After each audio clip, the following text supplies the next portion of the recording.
All Ball TV. They scared, but I'm not. They don't like comentario. Y suscribe.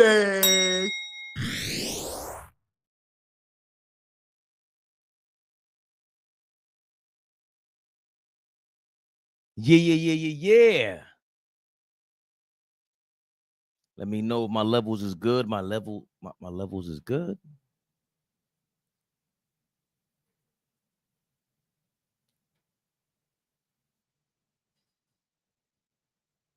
You know what's crazy? I told these guys to jump in at 8 o'clock. And Flea just text me. No link? Question mark. It just happened in real time. Oh, let me put my phone on Do Not Disturb because some people like to disturb. The bird, the bird's the word. Oh, are you calling me Mark Anthony? That's hilarious if you are. Complimentary to say the least. Mark Anthony, the legend. What are we talking about? The legend. Whether we talking about salsa, whether we talking about the Roman, authority figure.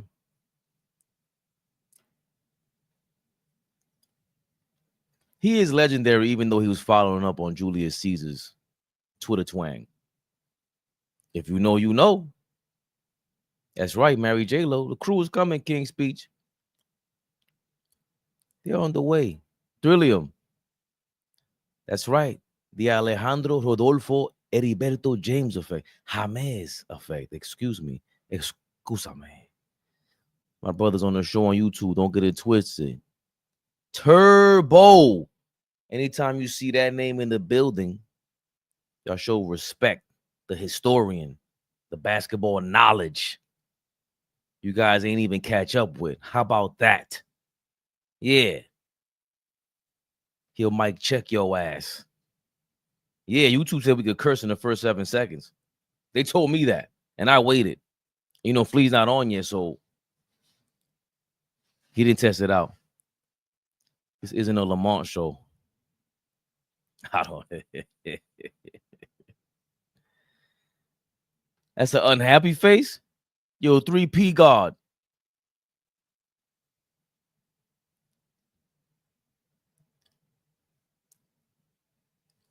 What you want that smooth talking Southerner on here?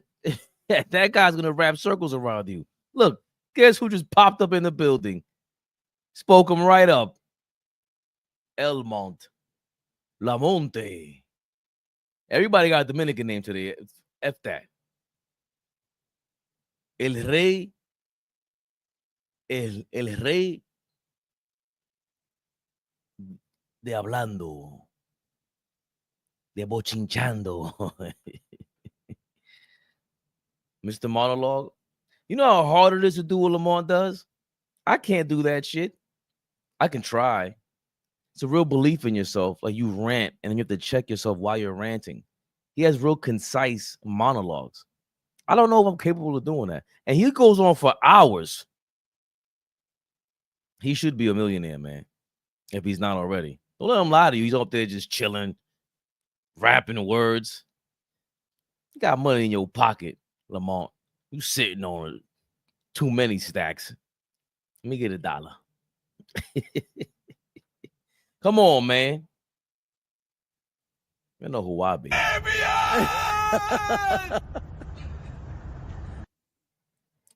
Have no fear. The crew is near.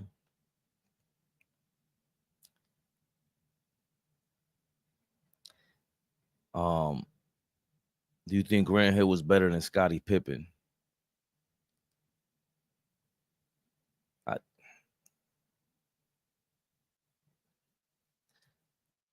I have this theory, right? That we keep comparing. And click those links in the comments. You see the Streamlab links. Go in the description, click the links. If you go on All Ball TV, subscribe, like. You on FYF Sports, you happen to catch this, subscribe and like these videos. They get them boosted out there. Hey, you heard Dream was pro, aka Dream was bro, brother. That would be Flea. Realest in the game. Everybody else, man.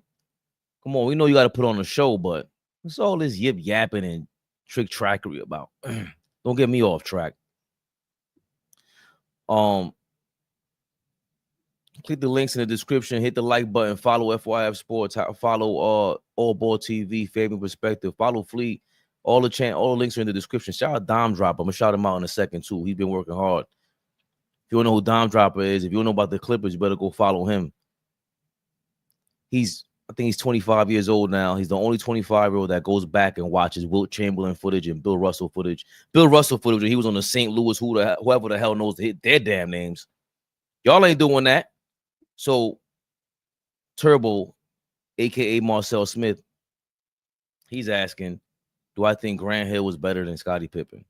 And I think we're confusing when we have these all-time debates. We are confusing careers versus the individual player, skill set, and talent.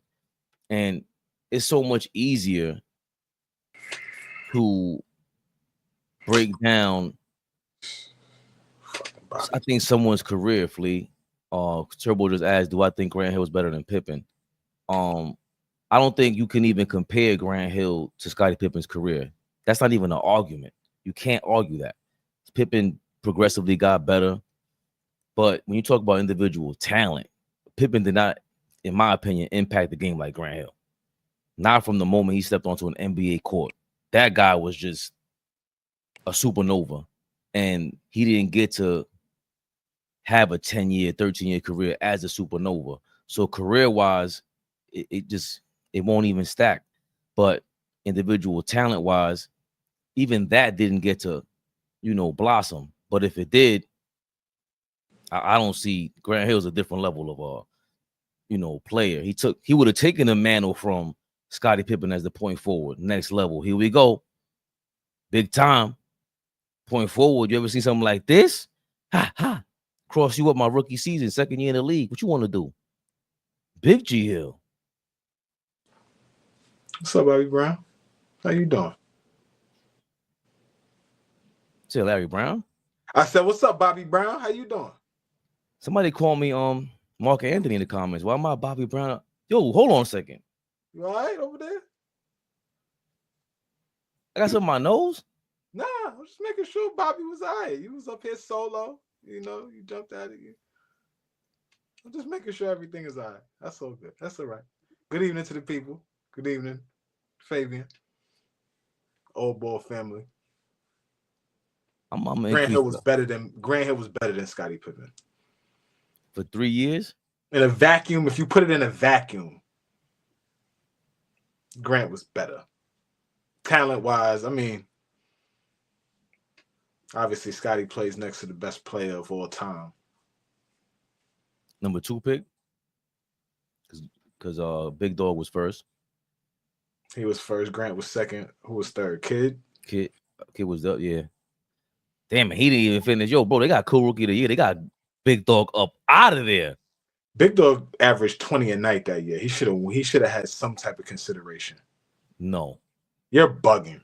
Big Dog was phenomenal. And I'm hard on Big Dog, pause. He was phenomenal as a rookie. Phenomenal. We're not going to derail the question. No, but give me Grant. Grant. And Grant in a vacuum, give me Grant. Obviously, Scottie Pippen's career, you can't even compare the two. Right? Can't even compare the two. But I think Scottie Pippen might get the edge because who he was defensively. I think a generational talent on the defensive end. You don't find too many guys, especially at that time, at that position, that body type, right? The long 6'7" guy, wiry, strong, right? Not built like the average NBA player through the 90s, right? He was built as one of these guys today and could defend all of those bigger size guys, whether that's a small guard, a big guard. I could guard Karl Malone in the post. That was a tall task at those times. You could ask Scottie Pippen to do that. So I understand why people are gonna roll with Scott Pippen, but I think we just talk about talent and just pound for pound, what it is about the game of basketball, what it is, put it in the basket, put the ball in the fucking bucket. Grant Hill was just phenomenal. Phenomenal before he got hurt. So his 3 years were better than Scottie Pippen's 15 as a talent, as a skill. Okay, skilled player. No, it's hard. It's hard to discount Grant Hill just because he got hurt, right? Like, there's so many guys that you got to discount because they got hurt. For me, it's hard to do that, right? And then you put Grant Hill next to, like, we would have got a chance to see what Grant Hill looked like next to a Scottie Pippen type guy if he played next to Grant. What's my man? T-Mac. We'd have got a chance to see exactly what that looked like. A variation of it, right? I mean, T-Mac wasn't Scottie Pippen on the defensive end, but obviously T-Mac was just on another level when he got to Orlando. He just got progressively better. So we would have got a chance to see that, but we didn't get a chance to see that. So I don't like killing Grant Hill just because he didn't have a long career. Those first 4 years, first 5 years, 6 years, whatever it was high level basketball. He got hurt in 2000 playoffs. He got it because I was in Puerto Rico. I remember him. He played, and I was like, "Why is he playing?" And that was crazy. And I always talk about Grant Hill, Penny Hardaway, just with 96, 97, they took over. Like, whatever. I don't even know. Like, Allen Iverson's hype, it built because they were kind of hating on him. They gag ordering him and not letting them, change the rules up, so he can't be what he wanted to be.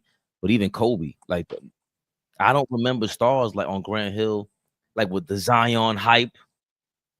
Yeah, that's Grant Penny Grant Hardaway. Coming out of Duke was something special, because you got to remember, like, I wouldn't say overshadowing, but Christian Laettner and Bobby Hurley at one point were bigger names than Grant Hill at Duke, right? And there's some older cats in the comments, and y'all know me. I think I know everything when it comes to hoops, but when it comes to that, OGs in the bill, I listen. So if somebody's in the comments that could school me on what that looked like, let me know. But from what I remember, there was a time when Bobby Hurley and Christian Laettner had bigger names. When they went to the league, I think, wasn't there a year that Grant Hill had to play by himself without in Laettner. Duke?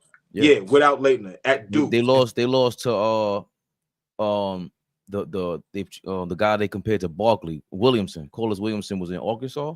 The running rep, not the running rebels, but the Nolan Richardson's press offense and press defense, excuse me. But it's not the Razorbacks? Yes, the Razorbacks. But I'm thinking about what they used to call that Nolan Richardson offense. I'm not calling it right now. You don't watch college basketball, so relax. You got to relax. And I'm smoking you right now. You're not smoking. I'm right here. Yeah, smoking. I'm right here.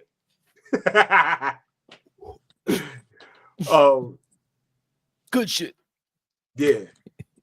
They won the national championship. I didn't even know that. Arkansas team with Collis Williamson. Yeah, they lost at the last couple seconds, if I'm not mistaken. Grant Hill had a good book. I still think he's kind of a sucker. I don't know, something about him, suckerish. He's a businessman. That's not the word you want to use. You want to use a different word, but that's all right. You call him a sucker. It's all right. What am I gonna call him? A goofy? Hold on, can we say that? All right, check. I'm putting it out there. Go ahead. No, you intro, because this is. I want to hear Flea eloquently put this out there into the ether All right, chat. Talk to me. Let me know something. As we continue to build this channel, right, and we find our niche and we find our lanes, right, we like to add a little sauce every now and then. Sauce. Remember, I said sauce because it's gonna last, long lasting, right? It ain't gonna be done as soon as we turn 2 days, turn around, the juice is out. Sauce. So we wanted to add a little sauce, right? And we ain't gotta be like, the funny face nigga, right? We ain't gotta be like him. But as we all know, we love Donkey of the Day. We love it, right? When it comes out, we like, oh, what the fuck? What is this little goofy looking nigga talking about, right? Flea's Goofy of the Day. Can we roll with that? Do we like that? Will that catch steam? Are y'all going to be looking forward to Flea's Goofy of the day? Because it's always going to be tied in the hoops. It's always going to be tied in the hoops, ladies and gentlemen. We might get a little freaky every now and then, and somebody might get Flea's Goofy of the day, and it might not be pertaining to the game of basketball. But for the most part, it will be pertaining to the game of basketball. Talk to me, y'all. What do y'all think? Give me a thumbs up, thumbs down. We're going to see what the people think. I wouldn't have an issue Goofy, with like it. you said, goofy is a violent word right nowadays. I just don't like how people react to it. I think me and shout out to Mel, what's his name? Mel. Cause I know a bunch of Mels. But our Mel from the channel. Oh my God, Mel. Yeah. I think one time somebody said something goofy. I was like, hey, you goofy. And he got offended. I was like, oh, I forgot what that thing meant, man. Like that thing, because growing up, it meant you were silly. I remember when Neil Long called Will Smith goofy and on a show, and he was like, what? I'm goofy.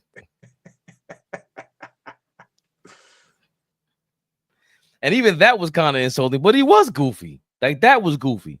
So maybe too silly. Right. Listen, I just want Flea to be okay, y'all. Flea is out of his mind. He's in how you say that? A carry state. I'm in a good mood, y'all. Got a good groove. I'm not in the carry state. You saw what happened on Park Ave. God bless them people. Oh, He's trying to have us looking like Park Ave out here. My joint works. Oh, got juice. Oh, dear Lord. Oh man, niggas gave me the juice. Now it's over. It's over. Please, goofy today. Are we gonna start with a goofy today? I don't know if I got one dialed up. Might give it to Kendrick Perkins for not putting Chris Paul in his top 10, but I don't know. We'll see. We got to get a graphic too, y'all. Somebody hook me up with a graphic. RP, where are you? Where are you, RP? I think we ran RP out of here the other day. He seemed a little offended. He's mad because I said he'll be all right. East Blue Drew, be safe out there, man. East Blue Drew. It's wild. They wilding on Park Avenue. They wilding on corporate right now. Yeah, these guys out there, cool. Yeah, niggas be cool. No funny shit. Y'all be cool out there. Summertime, people losing their minds and they doing a lot of wild shit. So y'all be cool for real. Let me tell you something. All these people talking about New York City. There have been arguments I have. People telling me New York is wild. This is the wildest I've ever seen. Like, you're not from New York. Don't tell me you're from New York and this is the craziest thing we've been through. No, never. Go look at the murder rate, the rate, the unaliving rate of New York from 30 years ago, 35 years ago. And then look at it now. It's 10 times less. No exaggeration. That's not like, I don't want to shout out Giuliani, but hey, East Blue Drew, don't be mentioning people's names on here, man. I don't want nothing to do with them people. Get them out of here, please. But they are. A lot of those guys in the streets, East Blue. Giuliani gets a lot of credit for cleaning up New York City. And I don't even know if that was a real cleanup. Like, it was definitely a cleanup. It was still lit. When I think back and I watch, I'm a documentary guy. When I watch the docs and I think back, I'm like, I mean, he got organized crime out of here. He got the mafia out of here. Yeah, he did that. But in terms of clean, niggas was still wilding. Niggas was still bugging. Not like before. Okay. So listen, man.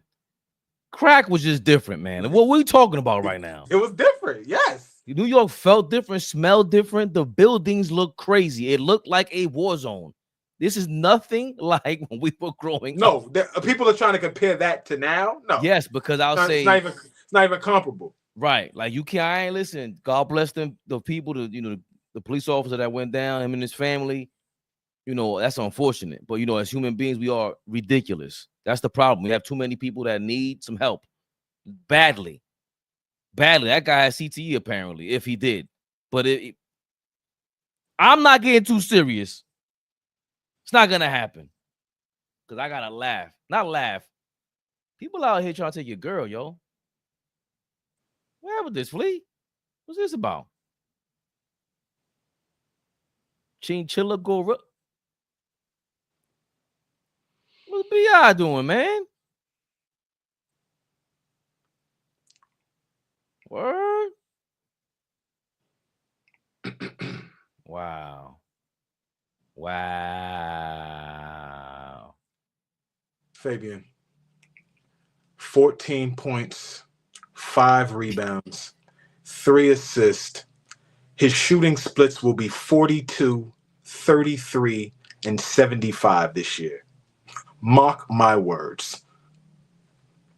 14, 5, and 3 on 42, 33, and 75. Remember I said it. No, what the fuck Brandon Ingram is doing? What are you doing, nigga? Have fun, but Jesus Christ. I mean, Flea, I'm saying, though, you forgot one stat. A major stat. And Glorilla, I'm pretty sure she Googled it. She Googled this pretty well. That's good. Big back, never the little one.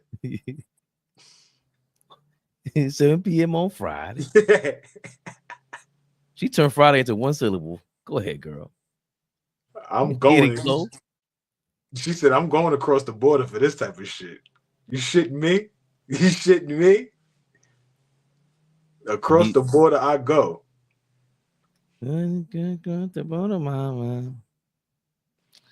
14, 5, and 3. BI stats for the year. By the way, Fish he's throwing the oh, BI get a dick. I almost said Fish is throwing the fish pole at you.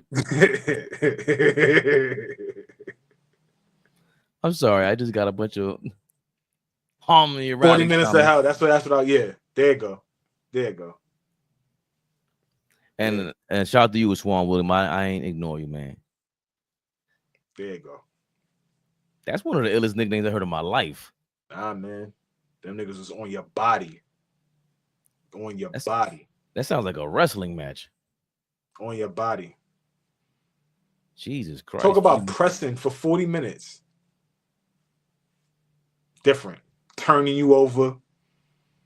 Making you play frenetic, sped up. Imagine playing sped up the whole, never actually playing at your own pace.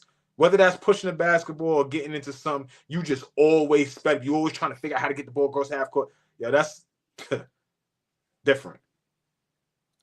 Oh, speaking of sped up, living that fast life.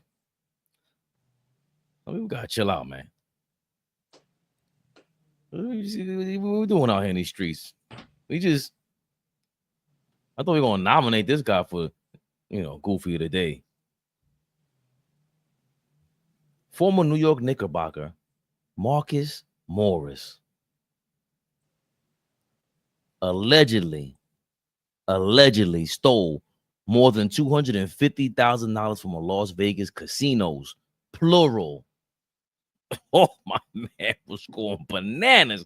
According to court documents we obtained, the NBA player allegedly got $115,000 from the MGM Grand Hotel and Casino via bad checks in May 2024 and never paid it back. When the checks bounced, officials state around a month later, in June 2024, he performed a similar scam at the Wynn Las Vegas Hotel and Casino, netting $150,000 through checks he knew wouldn't cash.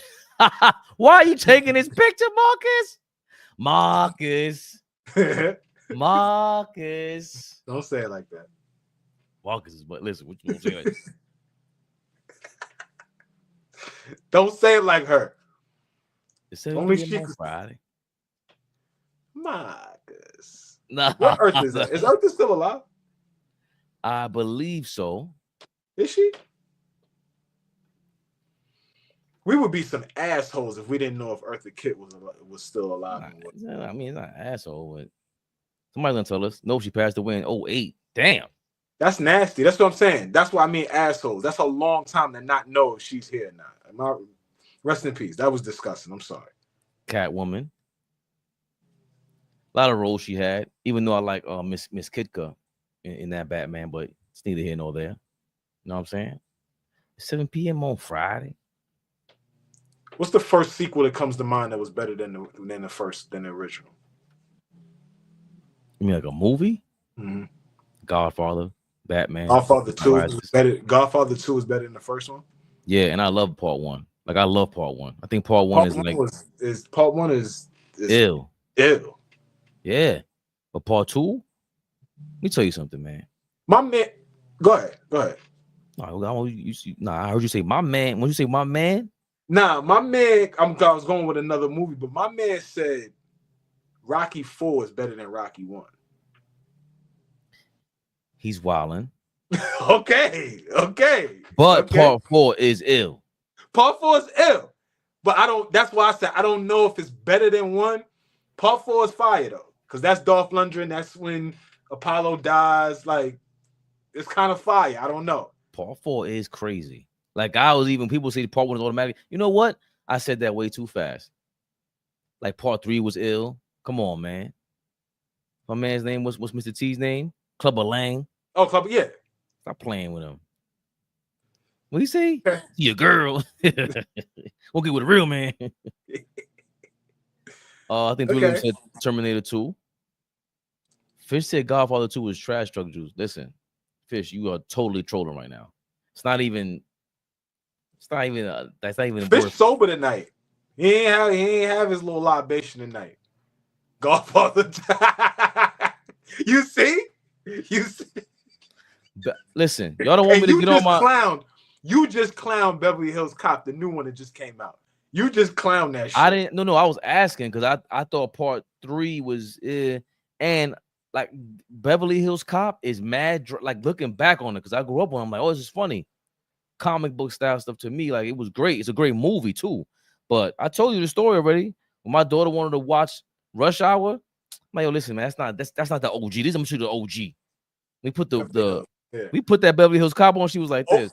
Okay. So somebody said Rush Hour 2 was better than Rush Hour 1. Might be. But I'll tell you this much: both are funnier than Beverly Hills Cop. Yeah. Yep.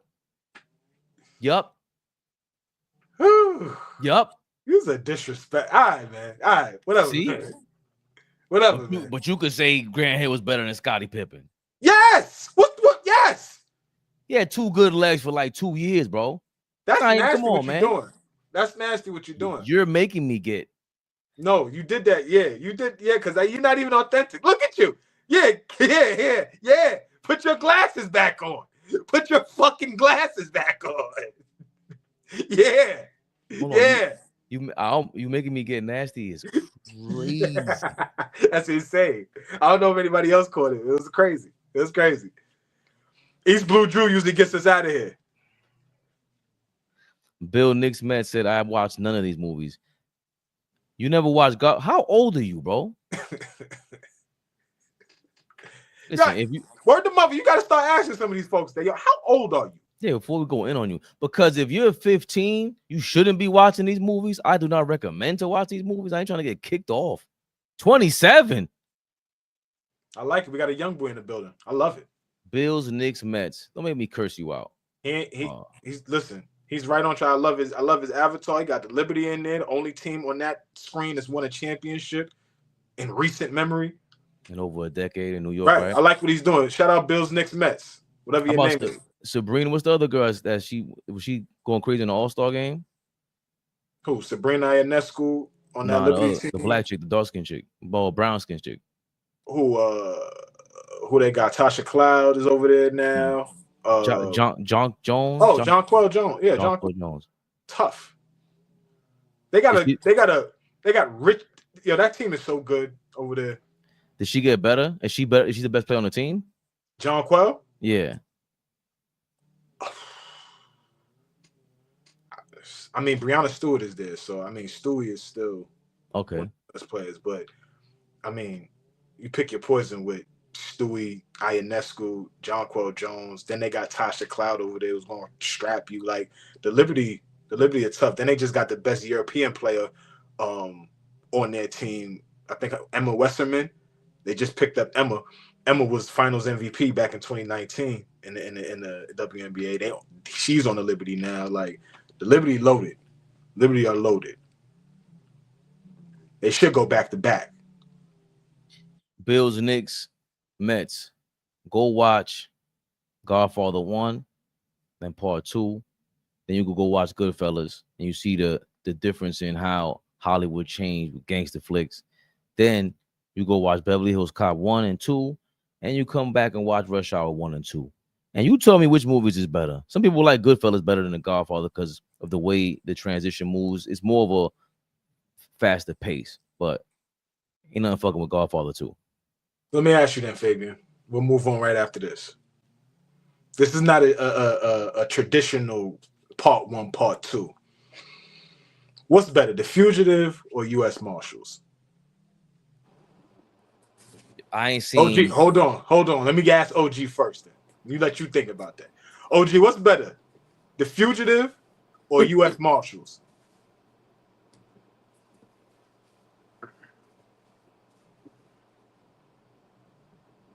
That's my guy. He can hear. He's wiping his glasses. He's building suspense. My dudes, what's good? What's good? OG, what up, baby? Man, same old shit. How y'all doing? We all right. I guess he didn't hear us. we better now. Shaq, what up, Shaq? We doing real quick. Before we move on, we doing sequels that was better than the first. I'm asking you real quick, what was better, The Fugitive or U.S. Marshals? The Fugitive. U.S. Marshals was tough though. U.S. Marshals was fire. U.S. Marshals was tough. Terminator 2 to me was better than Terminator 1. Yes. Trillium said that. Dark Knight was better than the first one. Okay. Yo, we'll stay right there real quick. Dark Knight Rises is not even better than the first one. I said it. The first one is better than that shit. Dark Knight Rises on the low is mid. Hold on. You throw me off. Hold on. Dark Knight Rises. I'm sorry. Dark Knight. What the hell is Bane? That's Dark Knight Rises. Oh, so Dark Knight is the Joker. Right. Yeah, Dark Knight Rises is not better than the first one with Liam Neeson and all that, whoever trained them. Yeah. The one with Bane, crazy, bro. The one with Bane. That's the one he's talking about. He said that's not better than the first one. The one with Bane is a bunch of punchlines. It doesn't make sense.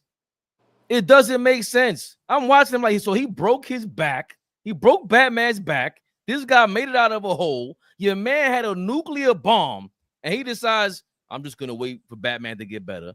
He whooped Batman's ass in Underground. They get up top, and Batman snuffs him 3 times and kicks him. Catwoman throws a motorcycle at him, and it's over. Trash. That shit. I watched it again. I'm like, it's theatric, cinematic, all that. It's cool. It pulls you in. When you watch the storyline, that shit ain't touching. Dark Knight, it's not even. That's not close. The one with Joker was fire, but I like the action, the cinematography of the one with Bane was wild. Wild. Got a bunch of glitter and gold, man. That was the hell of a movie.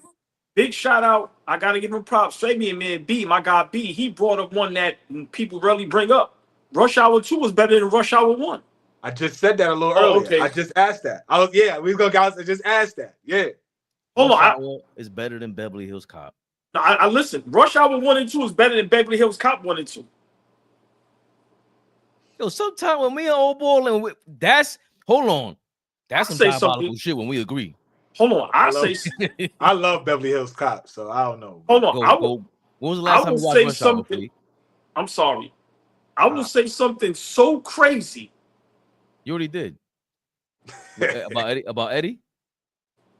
Yeah, you kind of did that already. You can remind me. You said that. You said that already. We're not going there. All right. We're not going there again. I mean, we got a bigger platform now. I'm just saying. We're not doing that. We're not doing. I'm not gonna let you do that. No. Eddie Murphy, hold on. Eddie Murphy is not regular weed. Coming to America is bananas. It's not regular weed, man. I'm sorry. For one, I'm not talking about some of the classic movies. Because once again, those movies are classic. But when we talking about some of the you could replace Martin in life. You can't replace Eddie. You can't replace Martin in life. Nah. I want to see. Hold on. I want to see if I can get my niggas. Yeah, I want to see if I can get my niggas. Listen, hold on. Martin's, them two, you can't replace either one. You can't. Like Martin's movie, like Eddie might have better movies than Martin, but I laughed way more at Martin movies. For me, Martin movies than Eddie movies. Because I never like the clumps.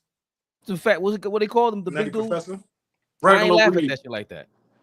Yeah, I wasn't a fan of that series. I mean, of that, those movies. Nah. Maybe the first one. The first one might be the funniest, but after that, it's like But you know what?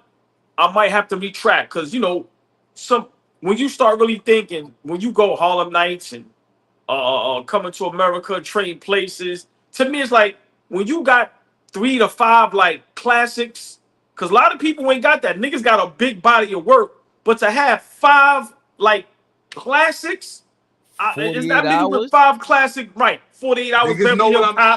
Niggas know what I'm doing right now. You don't break regular weed up like this. You got it. Yeah. So that motherfucker in the grinder, man. Ooh, so hold on. That's quality.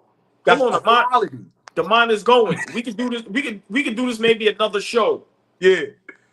The actors with 5 classic movies, not the shits we love. I'm talking about classics. Undeniable. With 5.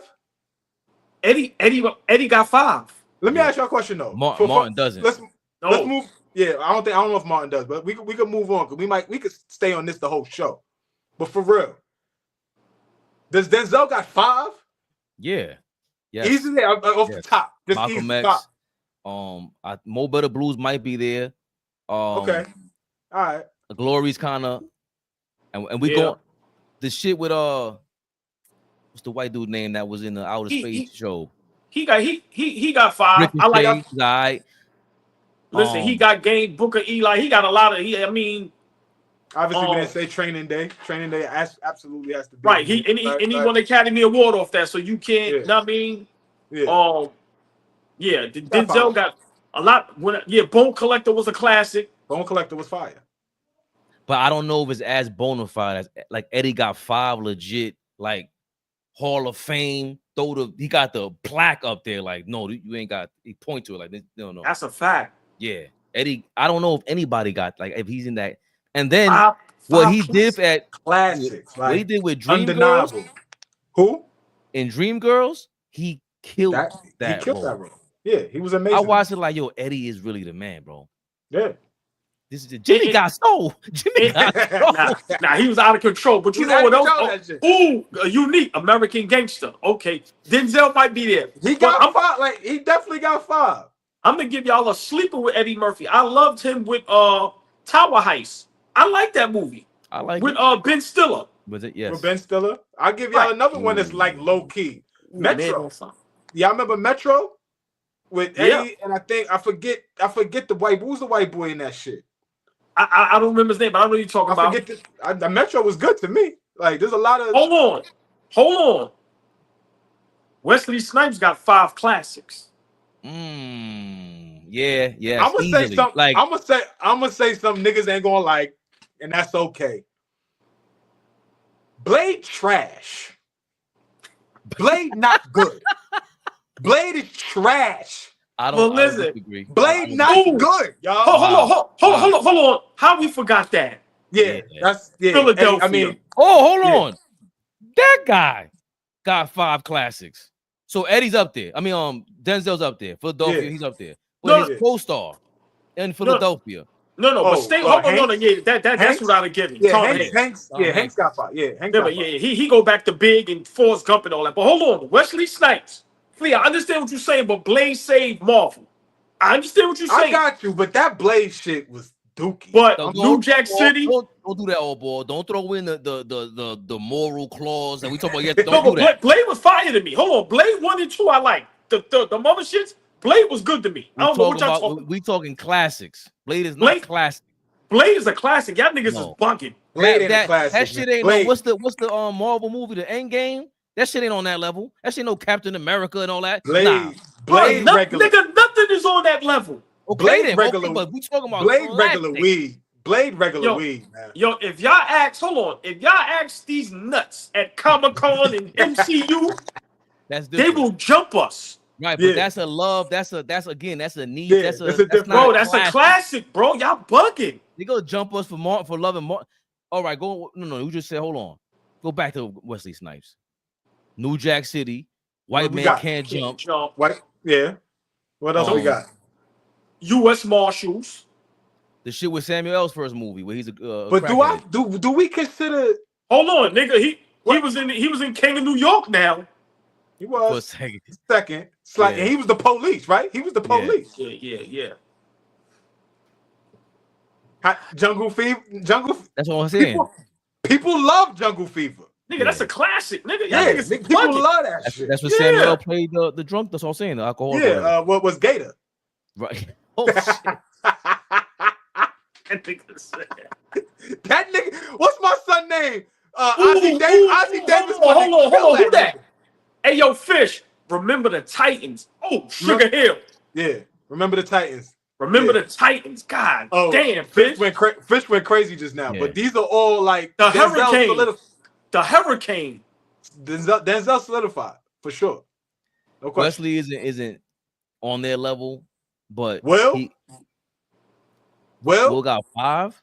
Will got 5. I Am Legend. Pursuit of Happiness. What's the joint with the aliens? That was a classic. People went crazy for that. The first one. Legends. No. Independence Day. Independence Day. That hold on. That is his. I think that's his. That's the classic first. Right. That's the Right. first. Right. I mean, Ali was a damn good movie. It was I don't know good. if it's classic, Right. but I don't know if he got 5. He ain't. I I don't know. That's what I he's not- said. he- Does he he's got not 5? He ain't Denzel Eddie level, bro. Like he's the biggest superstar ever. But Well, hold You on. ask, you ask a certain. Bad Boys. yeah, especially 1 and 2. Especially You 1. ask a certain audience. People love Hitch. Hitch is not, I like not my Hitch. thing, but people like you ask a certain audience. They It was love. a great movie. Yeah, I they like love it. Hitch. And Shorty's in there. What you Yeah. talking about? Even men. Yeah. What? Wow. Damn. And I don't know if Will got 5. Like He ain't got Classics. 5. the rattle off 5. Like we did Denzel Wesley. That I don't know if Will Denzel got. got 5 right hooks, bro. Like Yeah, You know what? Right. Yeah, Will Smith got a lot of good movies, but like you said, it's hard when we talk about classics. It's tough. It's tough. I don't think I've seen Disappearing Acts. Yeah, that wasn't a movie. It was good. That was with That was with Sanaa Lathan. Sanaa Lathan. Yeah, that was a Yep. good movie. Yeah, that was good. Yep. That was good. That was Denzel's good. movie with Sanaa Lathan was out of time, or with Sanaa and Eva Mendes, no? Even Yeah, Mendes, out I of thought that time. was a damn good movie. They might Yeah. not put that as a classic, but he was the cop down in Florida, and I he was was watching doing that shit. Man, hold on. They said they The were. They first- said, wait. They said they were fighting over him. Hold on. Who They this right was. here? Denzel's the GOAT. Khalid Pusher, Men in Black, the first one. We Men in ain't gotta Black is like it, dope. but it's a classic. No. It's a classic. Men in I'm Black not a is fan. dope. Oh, that's the guy that was in U.S. Marshals. Tommy Lee.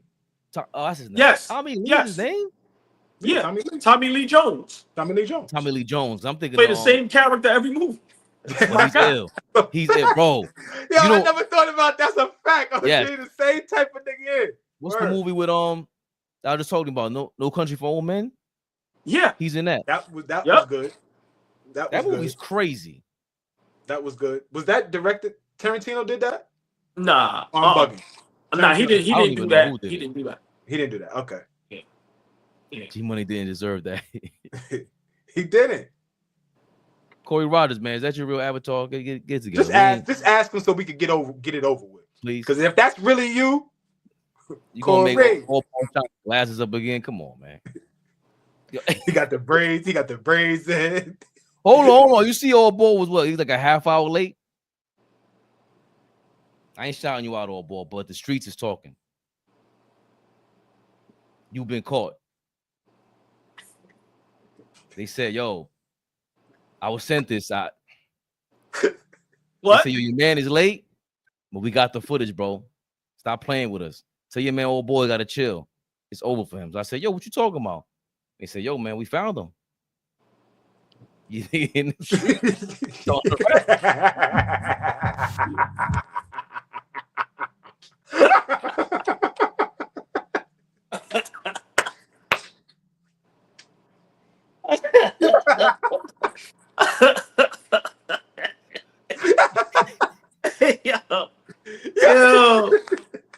why I'm not going to the gym.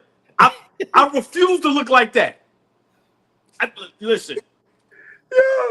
I'm listen, man. We need to write a petition, man. If y'all niggas stood next to each other, oh my god. Hold on. Y'all want to laugh? No. I'll give you one worse than that. Y'all want to laugh?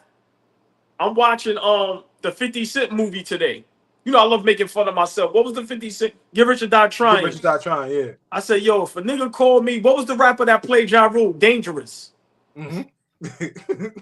You gotta look. He got the little braids and everything. I said, nah, nigga out here calling me dangerous is crazy. Yeah. Well, he said, we took the food out your stomach. And how you gonna eat? Yeah. And then he started shooting the booth up. And he's like, oh.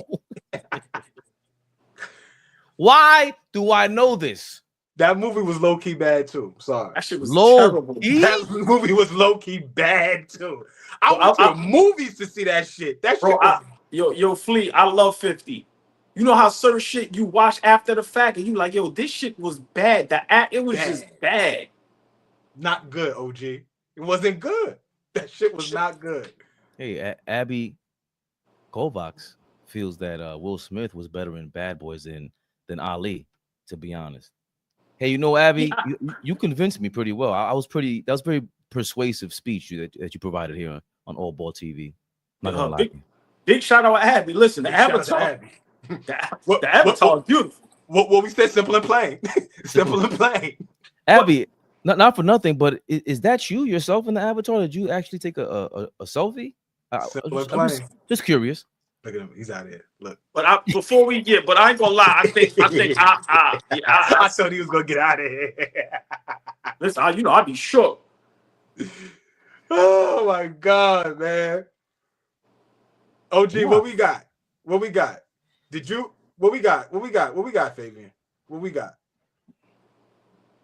First of all, that ain't. I thought you guys called me out by telling me to do my damn job nowadays, man. I mean, do your fucking job. I was trying to be nice to you today. You know, you let OG tell you, he gonna tell you, do your job, nigga. All right, I'll do it. I'm just saying, you gotta know when to know when to hold them. Know when to fold them. Hey, shout out to our guy Dime Dropper, man. You know CP3 Chris Paul, he's back in LA with the LA Clippers. Dime, Dime Dropper. He's out there hustling and bustling. He's showing, you know what I mean? Showing up to the CP3. CP3 getting all emotional out there. Dime showing us what it is, talking to the fans about CP3 coming back and all that. If you want to see the rest of that, go to his channel, Dime Dropper. Huh? All that Clipper coverage. Get to that. Huh? But of course, Dime, he got sabotaged by the one and only Kendrick Perkins. Look why they got this picture of Kendrick. He looks like he ate Chris Paul. You said look like he ate Chris Paul?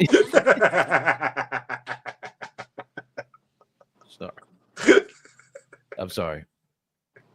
Kendrick Perkins does not believe CP3 is an all-time, top 10 all-time point guard. He has other people in mind. Him in my top 10. I don't have CP3 ranked above Russell Westbrook. Did CP3 do a lot of things, change the franchise, win a lot of games and things? Yes, absolutely. I would never take that away from him. Since he was drafted with the New Orleans Pelicans, he changed that franchise. They were a winning organization, right? He goes to the Clippers, winning organization. Goes to the Phoenix Suns, winning organization.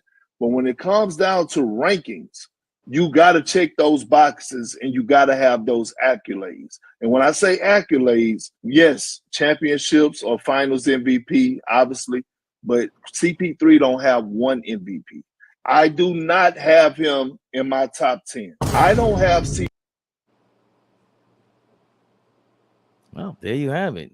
Kendrick Perkins lays down his reasons why CP3 is not a top 10 point guard of all time. I guess he mentioned accolades, and I didn't hear not one. He just rattled off how Chris Paul made every team better that he went to All Ball. Do you agree with Kendrick Perkins' assessment that Chris Paul, CP3 is not a top 10 point guard of all time. No, I'm not a big Chris Paul fan, but you know, he's had a great career, man. Hell of a point guard. But I 100%, excuse me, disagree with Kendrick Perkins. John Stockton doesn't have any accolades. And we revere him as one of the best we've ever seen. A lot of people have John Stockton in their top 5 greatest point guards of all time. John Stockton doesn't have one accolade. He doesn't have any finals MVPs. He doesn't have any MVPs. Now, I know he has, I think, the assists and the steals record, but he doesn't have the accolades that Kendrick Perkins is talking about. So if we're going to show John Stockton some love, why Chris Paul can't get that same love? Now, he's not in my top 5. I've had many arguments about Chris Paul being top 5 greatest point guards of all time. But is he top 10? It can be an argument in a conversation. But to just flat out say that he's not because of the reason Kendrick Perkins gave, I 100% disagree. Chris Paul is one of the greatest point guards we've ever seen with the basketball. Pure point guards. Today's game, guys like Steph Curry, we know guys like Allen Iverson, those weren't really point guards. But if we're talking pure point guard, he's up there with the greats. Now, of course, Magic is in a class of his own. You know, you got guys like Isaiah, J. Kidd, but you're not going to tell me because Chris Paul didn't win an MVP, he's not as good as Steve Nash at the point guard position. So for me, everywhere he goes, he makes the teams better. Like I said, people may not like him for whatever reason, that's their business. But Chris Paul, everywhere he went, the teams were way better. Clippers, he had them relevant for how long? Even though they couldn't get over the hump. We know who the reason for that was. Doc bum-ass Rivers. Excuse me. He goes to OKC, makes them relevant again. And, you know, in Houston, everybody say if he didn't get injured, they would have beat Golden State. So for me, I think Chris Paul's career is very underrated. I think, you know, we're not going to understand because they talk about a lot of players, LeBron, and how many players we talk about when they're gone as far as retired and not playing no more, we're going to miss them. I think a guy like Chris Paul, once he stopped playing, you're going to realize how good he was. Being that little, not athletic, what he did in New Orleans. Like I said, man, the guy's been playing high-level basketball for 20 years. And if he wasn't injury-prone, listen, he might have had a championship. So for me, I disagree with Kendrick Perkins. I think it can be an argument. Of course, we can run off 10 guys that, you know, we think is top 10 greatest point guards of all time. And the first thing we're going to say is accolades. Where they got champions, guys like Gary Payton. You know, they got championships. They got finals MVPs, defensive player of the years. But once again, John Stockton has no accolades. And I'm not comparing Chris Paul and John Stockton. But John Stockton has no accolades. Any top 10 you hear, John Stockton's name will be mentioned. John Stockton, Charles Barkley, and Karl Malone, when you have these conversations, those guys are in there. Now, of course, Barkley and Malone has MVPs. But I'm just saying, don't say because he ain't got no rings. I think Chris Paul arguably is a top 10 greatest point guard of all time. Like I said, I think that list, it could be a little dicey, but Kendrick Perkins is wrong. A lot of these conversations from these guys that I let Fleet cook, it's starting to seem a little personal. Because the way Kendrick Perkins said it, it's almost like, yo, bro, remember, you know, DeMarcus Cousins can't stand Chris Paul. So you know with him, it comes off as just vicious hate. But Kendrick Perkins, the way it came off, same thing with the Roy Jones and the Floyd thing. Your opinion is your opinion, but some of these guys is coming off a little hate. I fucks with Kendrick Perkins, but I disagree, Fabian. I think it's an argument. I don't think we can just straight up say flat out, no, he's not. And then you bring up what Kendrick Perkins brought up. But at the same time, John Stockton doesn't have any accolades either. So for me, I think I would take Chris Paul over Steve Nash at the point guard position. So to me, that's a better argument. Who's a better point guard? Who would you rather have, Steve Nash or Chris Paul? A lot of people have Steve Nash in their top 10. So for me, I think it's arguable that Chris Paul could be top 10 greatest point guards of all time. Lee, what you thinking? Because you heard Kendrick talk, and you know he's always just kind of flapping, and he is a New York Knicks fan, right? What's your what's your opinion of what's your reaction to Kendrick Perkins saying Chris Paul is not a top 10 point guard of all time? Opinion based, I guess, because I mean, when you start like looking at it from a factual perspective, Chris Paul like has a great argument in being one of the top 10 guys you name when you start talking about point guards. Now, when we start like talking about 1 through 5, that's an elite class, because that 1 through 5, some of those guys have MVPs. Some of those guys have multiple MVPs. So when you have a Magic, when you have a Steph, right? Though that's a different class, right? You get up there, Isaiah. I have to put Steve Nash in there because he was the best player, not the best point guard, the best player in the league for back-to-back years. Argue with whoever you want to argue about if he was or wasn't. The fact remains he has back-to-back MVPs from the point guard position. So there's a certain class, right, that some of those guys are in. But then, you know, like the John Stockton, I even put Stockton up there, and I think him and Chris Paul, like you said, OG, kind of fall in that same class of the longevity, right, and doing what point guard's supposed to do at an extremely high level. We're talking about Chris Paul led the league in assists 5 times. We're talking about Chris Paul led the league in steals, and this is not a guy that plays passing lanes. This is a guy that actually sat down in the chair. We're talking about a all NBA defender, right? We're talking about a first team all NBA guy. I was just taking a peek. Now, let me real fast. We're talking about a 12-time All-Star, 11-time All-NBA guy, a 5-time steal champion, a 5-time assist champion, a 6-time steal champion. We're talking about a top 75 player, a rookie of the year, a 9-time all defender, and he snuck in an All-Star MVP. So I don't know if that's a top 10 resume, right? Because everybody's talking about, well, accolades, but goddamn it, he's knocking on the door if he ain't top 10. I don't know what else besides championships and MVPs is going to keep him out of that conversation if we just heard what I just railed off.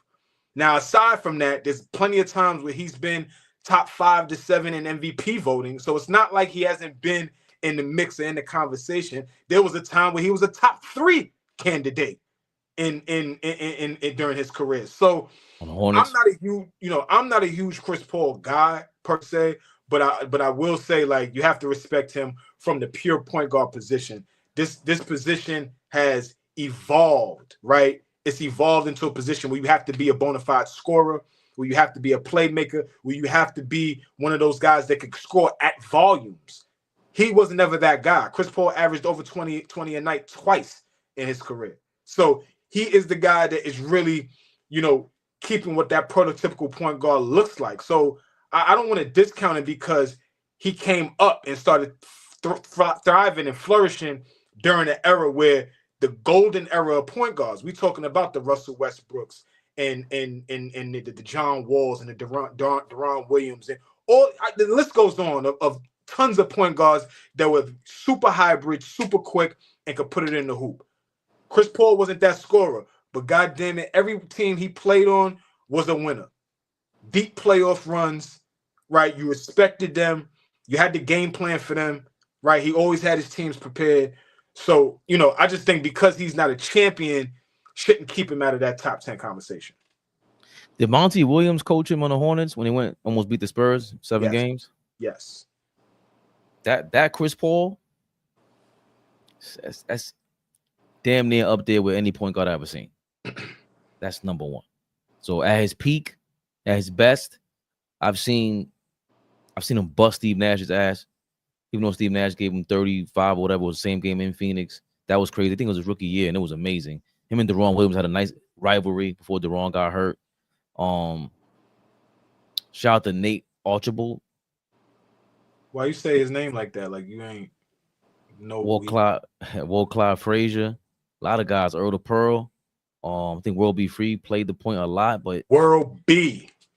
John Lucas didn't get to really play out his career. There's just so many point guards because that position was so necessary throughout basketball history. Then it evolved. But if we're just going with what Kendrick Perkins' thing is with the accolades thing, which is once again why I start hating on it, Steve Nash, Steph, Magic, and Isaiah are the only ones to win a Finals MVP and an MVP. And Steve Nash didn't win a Finals MVP. He never been to the Finals. I don't know if Jerry West is really a point guard. He's kind of like a hybrid. You know, Frazier, Clyde Frazier was just, these are guys before our time. And Frazier's a real two-way point guard of the 70s that was really the Chris Paul archetype. That's his OG. And top 10 is a struggle. A lot of it has to do for me because of his downfalls. We remember how he turned over the ball against I think it was against OKC and Russell Westbrook, right? Against them. But when I think of Russell Westbrook, I don't think of point guard. You know what I'm saying? He's got even Steph Curry. He's gonna make a lot of people's top 10 list, top point guard list. He's not a point guard to me. And if I'm gonna do it for the sake of argument, it's like we could look for different reasons why we're gonna be biased and just say some hating ass shit. I agree with you all, boy. He's just hating. I don't understand why you coming up like Chris Paul is someone very sneaky in the Jason Kidd category, maybe even more sneakier, maybe not well liked. People do not like Chris Paul, and you might not hear a lot of basketball players trying to defend him on this because of that. But I just don't understand what the hell Kendrick Perkins is talking about. Hey, Jason Kidd never got a Finals MVP. You're not telling me Jason Kidd's on the top 5 point guard of all time. You're not telling me that. It's just Stockton has early moments in his career where he didn't show up. I think against Seattle, maybe against young Kevin Johnson. Kevin Johnson's not talked about enough. Kevin Johnson was super nice. He floundered against Chicago in the championship. I think he kind of choked. When I watch it, I'm like, this ain't the same Kevin Johnson I seen against the Rockets. Just me. But he's still one of the best point guards we ever seen. He ain't got no Finals MVP. He ain't got no MVP. Like, so what this guy's talking about is like, that's an anomaly, bro. The first, when Steve Nash got it, it had been what, 12, 13 years before.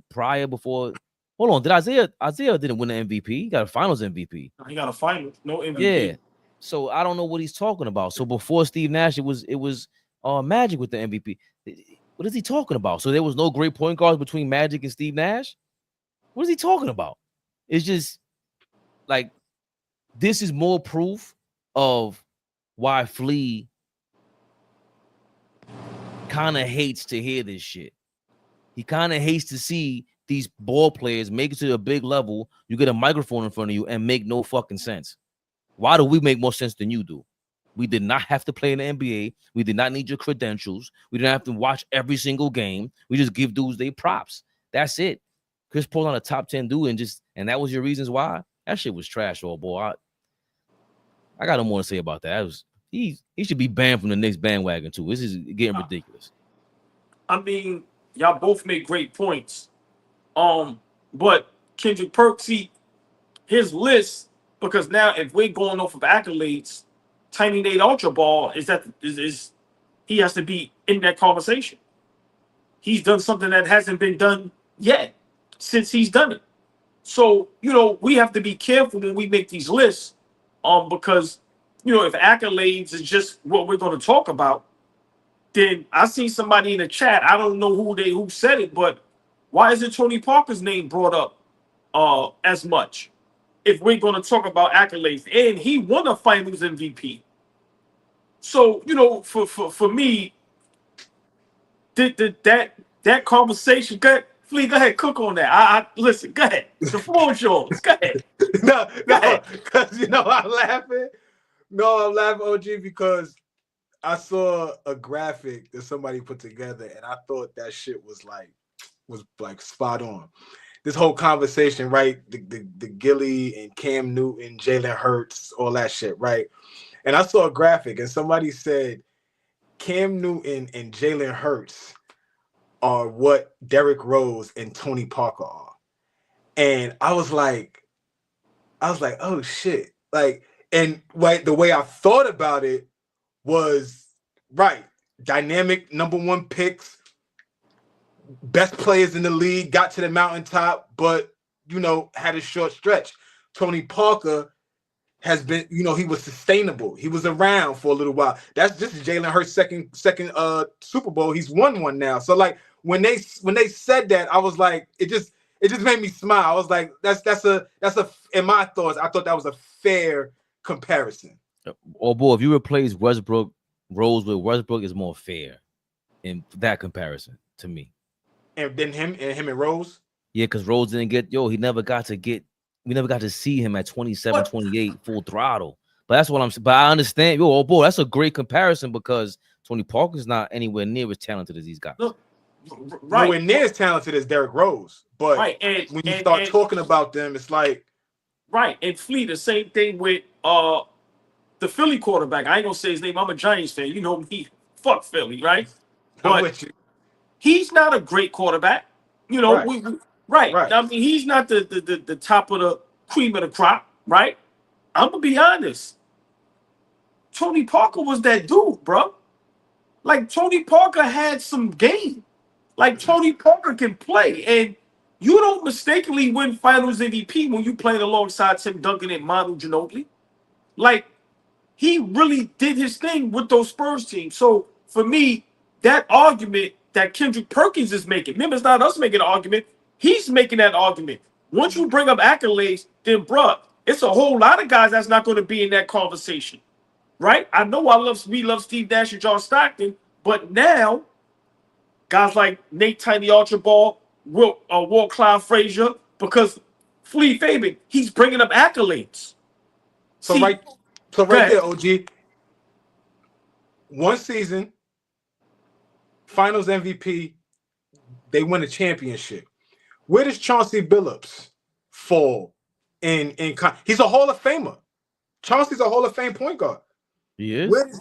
I believe so. Am I wrong about that? Yeah. He made the Hall of Fame. I think so, I believe Chauncey's a Hall of Famer. If we talking accolades, right? This term accolades. Great point.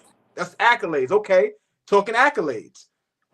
That Detroit team was a Eastern Conference Finals team every year for like 6 straight years.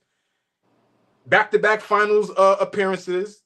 They win one, right? The first one, they beat a juggernaut, right? Like he's Finals MVP of that series. Is Tony Parker ahead in this list? I mean, is Chauncey Billups ahead in this list above Chris Paul because of that alone? I don't know if I put him. I don't know if I do that. I don't even think that's fair. Great point. I think Tony Parker and Chauncey Billups, the way you especially compare them to Rose and Westbrook, Rose never had the opportunity that those guys had. That's how I look at Derrick Rose. He never had the opportunity that they all had. Westbrook, to me, Derrick Rose played, like we talked about Grant Hill earlier. It's 3, 4, 5 years of Derrick Rose for real, and after that is injury ridden. Westbrook has had 15 seasons of you have a chance to show us to maximize your potential. We never really seen it honed in. He always, to me, kind of flamed out in the playoffs. You've seen it this year in the playoffs. Like that's normal for him to me. But Tony Parker and Chauncey Billups got to a point where it was like Tony Parker was flat out dominant at some point in his career. That he was leading the league in points in the paint. Yeah, for half a season, something like that. Chauncey Billups, he honed in like, yo, bro, look at the way Melo talks about Chauncey Billups. This is after they traded him for AI. And it's like, oh, bro, we're gonna mark off this in the game. Just a professional. You could tell that they were able to maximize their potential. And I don't think Chris Paul maximized his potential. I think that's where he loses points at. But I don't know if I would rank Chauncey Billups or Tony Parker above him as a point guard. Like this guy's been to 3 or 4 teams and they elevated their play, their style of play, everything. Just the IQ is obvious. And I like my players sneaky as hell. You want to win. You want this guy to be I'm gonna do whatever it takes.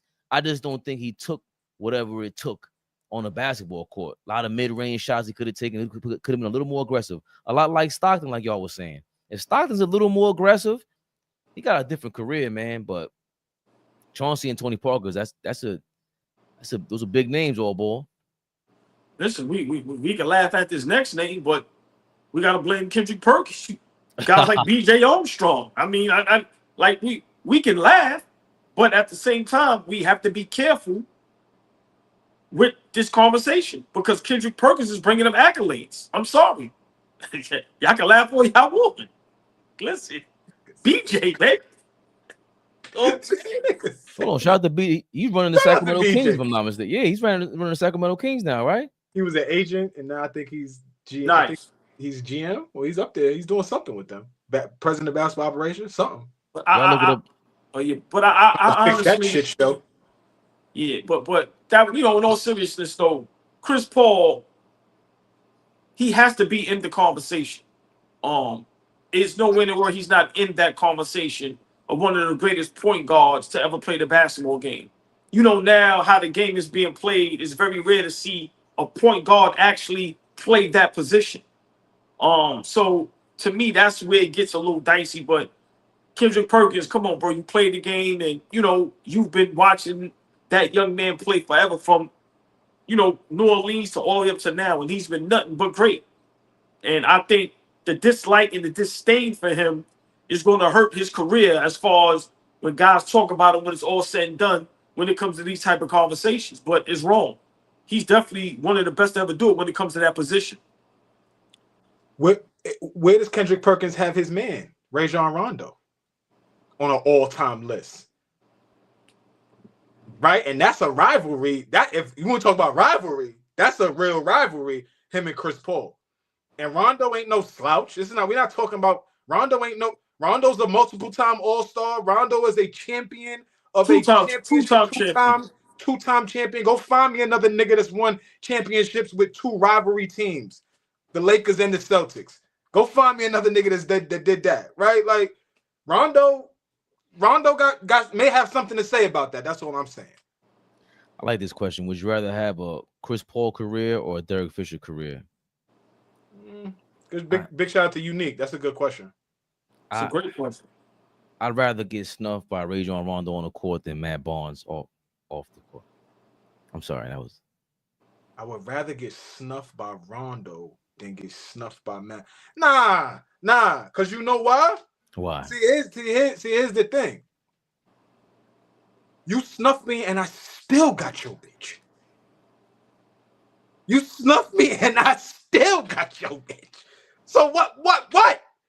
I took one and I'm still taking pictures. I'm coaching your sons.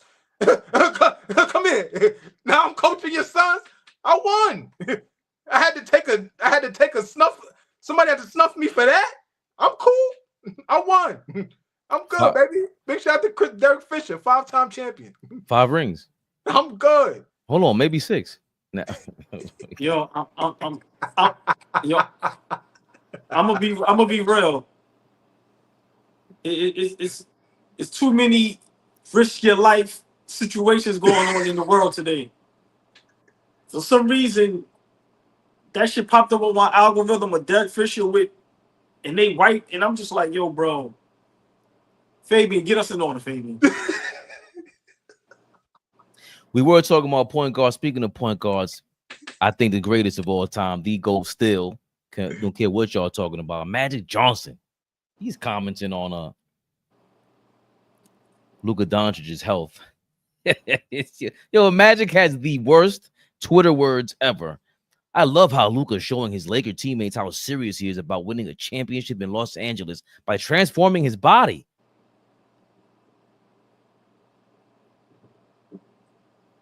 Thanks, Magic. Please leave the joke alone. You about to go really crazy. I already see what the fuck you're gonna say. Stop. I'm done. Big shout out to Luka, man. Yeah, shout out to Luka. Keep that off till Christmas. I don't want to see the holidays come around and you fat by Christmas. I don't want to see that. They are saying on ESPN that Dave McMenamin said he spoke to someone close to Luka Doncic over the weekend. And they told him that Luka's mentality is win now. What the fuck these people be talking about, man? Dan Patrick said Luka's gonna win MVP this year. Good for you, Dan Patrick. If you want him on the show, motherfucker, shut up, Dan Patrick. Oh, hold on a second. Want him on the show? Forget about that. You kidding me? They said Luka was uptown. Oh boy, where was you at? 181st, in the Heights, in a Foot Locker, huh? Luca El Don, sin chichos. Yeah. Can he come to the block party next weekend, OG? Can he be outside with the people? He said he was supposed to pull up at Dykeman tonight. Mm. That's the word I got. I get the word from things, but it's 100 outside. Fuck about Luca. Nah, you wildin'. Now, but he making his rounds. Yeah, Luka you wildin'. Doncic at the Dyke. El Don. Okay. Come on, man. There's probably footage of that out there somewhere already. Let's see. Oh, him at Dykeman? There's probably some footage out there. No, they say he's supposed to go. I don't know if he got up there yet. Still, Dykeman, that should be up there late. So, we'll know about later on tonight or tomorrow. Yeah, well, they say Luka Doncic is serious and he's in win now mode. And JJ Redick, he's saying, hey, he's an update on Bronny. The biggest thing for Bronny is that he has to be in elite shape. And if he does that, I think he's got a chance to be a really fantastic player in the NBA. What are you talking about? Yo, Flea, he compared him to Davion Mitchell in the draft, bro. And now he says if he goes into, quote, elite shape. Luka is at Dykeman, y'all. Oh, it's official? Yeah, he pulled up. Told you. Nice. Dong. And Cha-Ching pissed me off because he's dressed up like a... Never mind. Cha-Ching is dressed up like Hulk Hogan, y'all. So... Listen, man, a lot of controversy between the Hulkster. I'm going to say, I'm a wrestling Big shout out fan. to Ching, man. Big shout out to Cha-Ching. Listen, man, Hulk Hogan changed the game, y'all. Yes, he was a racist. But what do you expect from an old white man from Florida? He's going to be racist, y'all. But he changed the wrestling game, damn it. Oh, boy. Does Bronny need to take his vitamins? Does he need to get his pythons bigger? As JJ Redick is putting it, huh? Can he be a world-class champion? Is Bronny Mania? Is he gonna come through this summer? You disgusting, baby. I'm gonna be honest. What's up with JJ Redick? Like, is that his thing? Everybody has to be in elite shape. Like, what does that mean? Like, going back to the Luka thing, right? I'm not giving nobody credit for what they supposed to do. You niggas is athletes. He's in win now mode. Now, what happened the last 7 seasons? Right? So you have that, and then you have JJ Redick once again putting his foot in his mouth and putting pressure on himself and the Lakers for no apparent reason. Think about this. The young man, Bronny James, flew under the radar so far. There's nothing bad to say about him. He had a couple good games in the summer league. Looked like he got a little bit better. And here go JJ Redick. Put the bullseye right back on his back. For me, Flea, this is why I said I didn't like JJ Redick. That's Fabian's guy. But now you're putting a bullseye on the young man's back for no apparent reason. With Cooper Flag, with everything that's going on, Luka in shape, and we hear about all the injuries, all the trades. Nobody thinking about Bronny. Now he can work out, get himself right, and become a good NBA player. Here you go, JJ Redick. So for me, I don't know what a good NBA player means when it comes to Bronny James, right? Is he going to be a good defender? Is he going to be a good ball handler? What position is he going to play? Because at that size, you have to be able to at least play point guard. You're not going to play the 2 guard. Your handle's not good enough. You probably don't shoot well enough. Definitely athletic, get to the rim. So that's not a problem. But I would like to hear, from JJ Redick, what does he have to do to get a decent certain amount of minutes and stay on the court? But JJ Redick, he said this last season about Luka. Now Luka's in shape. Now you said about Bronny. Bronny James looks like he's in tip-top shape. He's in his early 20s. What? Listen, man, I'm not a fan of JJ Redick. Once again, he gets on my nerves. Hopefully the Lakers fail again so they can fire him because he's a bad head coach. I'm sorry. But I'm over JJ Redick. I'm sorry. I think what the Lakers wanted to do would happen. They got the front and the back pages. You hired JJ Redick.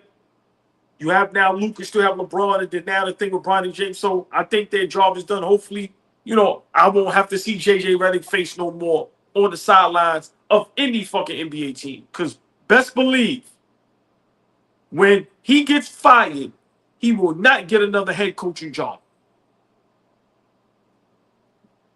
Pack him up. Oh. See, that's what I wait for. The beautiful, the lovely, the extravagant, the sexy. Tory B is in the building. Fellas, ladies, please say what's up. Tory B, good evening. Oh, okay. She was late 2 days in a row. I'm feeling a certain way. She was late 2 days.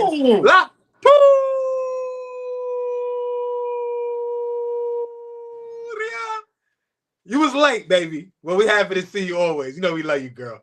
Jesus. I had to get a little suspense. Man. You see the niggas is acting crazy. I had to give it a little. You be cool, Fabian. Be cool. Yeah, but what Hulk Hogan says is you getting.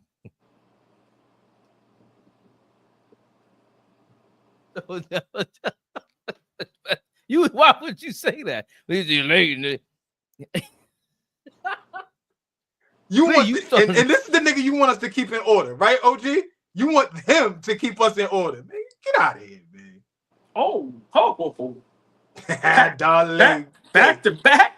The beautiful, the lovely, the extravagant, another sexy lady of the All-Ball TV family, Darlene Bryant in the building.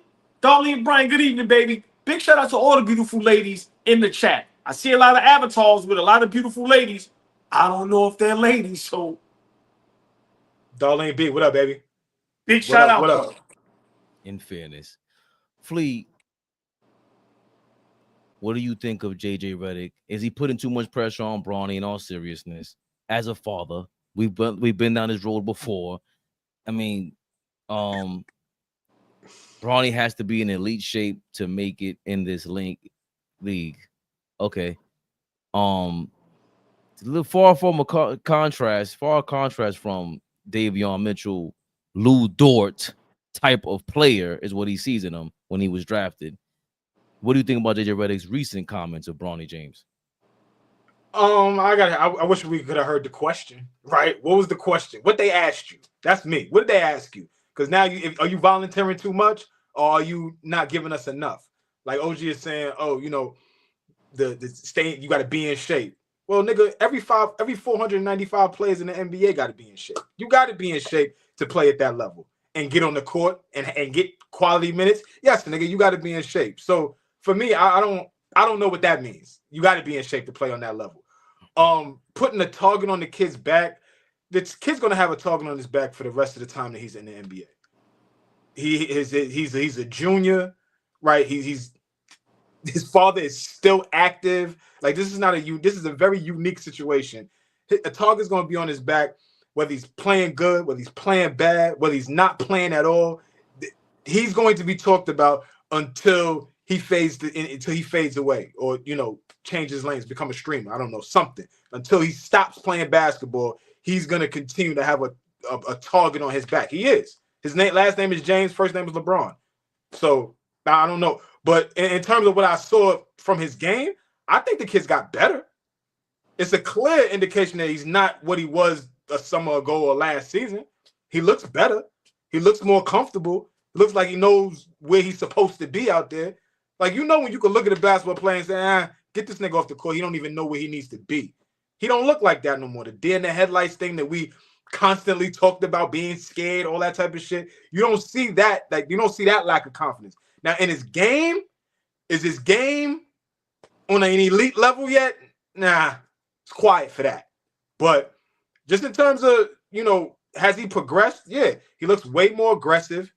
He looks at the rim a lot more now. Like, that's got to be something that you got to add to your game. If you're a guy that's going to play on the NBA level, you got to look at the fucking rim when you get the ball. Look at the rim at least once or twice. Make yourself a threat. And so I saw that from him. So I don't know how that translates for the upcoming season, but he looked way different to me than he did a year ago. But the JJ Redick comment, everybody got to be in shape. Tell me something new about the kid. What have you seen? Yeah, I get it now because there's so many comments. If you go back to what coaches said back in the day, so many things get repeated. Like even when we talk about Bill Walton back in the day, and just players saying that they played too many games back then, being in shape. Like I think a lot of this stuff has been repeated throughout NBA history. But I'm with you all, ball. Like I like JJ Redick. I'm a fan, but enough is enough with the smug bullshit, bro. What are you talking about? You are saying dumb shit. You are super smart, elite, high IQ. You called him Davion Mitchell, bro. You said that you compared him to Davion Mitchell and Lou Dort. Now he has to be in elite shape. Lou Dort had to go work on his left hand to be in the league. He wasn't drafted, right? Yeah, he wasn't even drafted. I know Davion's top 10. We got corrected. Top 10 pick in the NBA. Those are not the guys you compare him to. If Bronny James is not making that leap, it's just like, bro, I don't understand. Like, I get why you don't want to be honest. Like, you're telling me without telling me. Not that you kissing LeBron's ass, but what else could that be? Listen, I don't know if he's gonna make it in the league. I don't know. And he has to work his ass off to be on this level. Forget elite shape and all that. Talk real. The same way you be cursing out Stephen A. Smith and these other dudes, that's been my issue with JJ Redick. Yo, dog, you ain't keeping it real. That kid needs to hear raw and uncut from his coach. Not Rich Paul, not his father, not anybody else. LeBron, you've done a great job as a father. You've done great. Everybody's gonna tell you, blow smoke up your ass about this shit, bro. We ain't talking about that. We're talking about basketball. We're talking about can he realistically make it in the NBA? You need a coach that's gonna be. Yo, we don't talk enough about how didn't Kobe's pops punch him in the chest like during a halftime game in high school? He had like the coaching back in the day was insane. So JJ Redick, I don't see enough confrontation for you from these players that can really take it to LeBron, all these guys. I heard LeBron call him a dick or whatever it is, but I don't want to hear this no more. It was about Bronny. Don't answer the question. He has to work on his game. That's what I'd rather hear. If he could make it in this league, if he were to make it, it would have to be with an insane, violent mode, and I don't see that from him.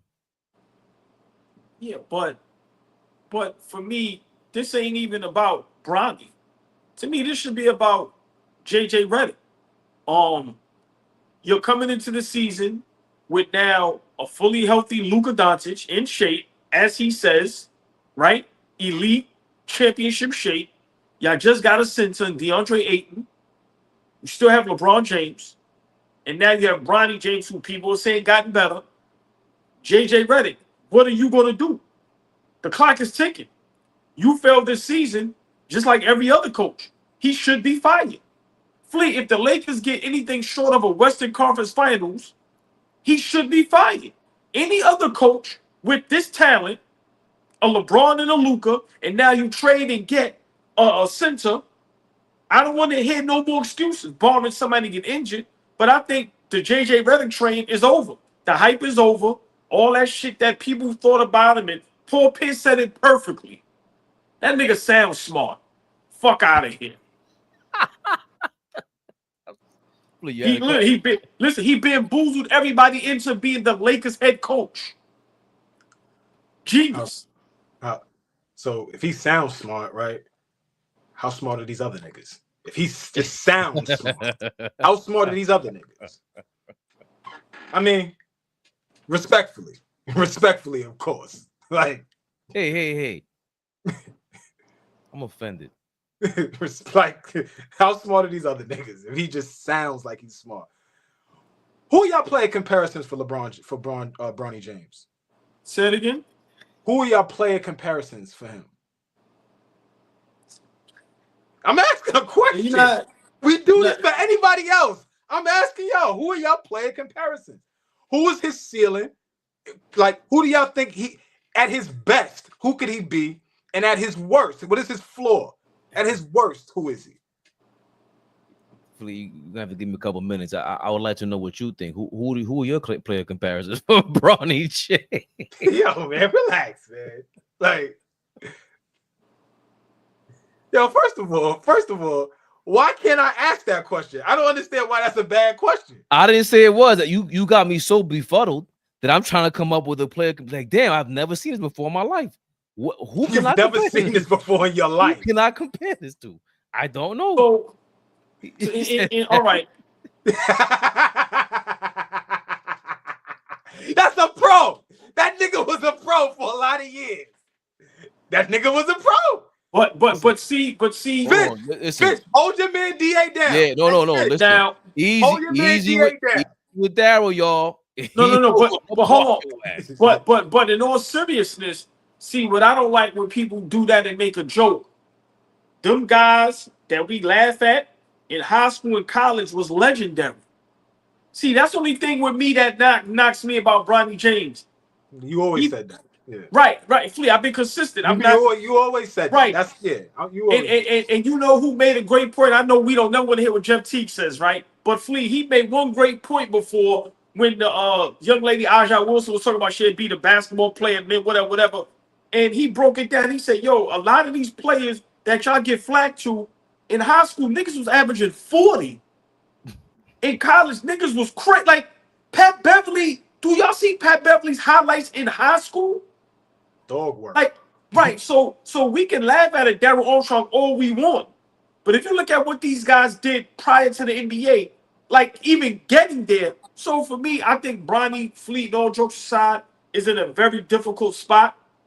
Because to me, and I've been saying this for years, I don't know if he's an actual NBA basketball player, bro. He's really going to have to work very hard and prove it.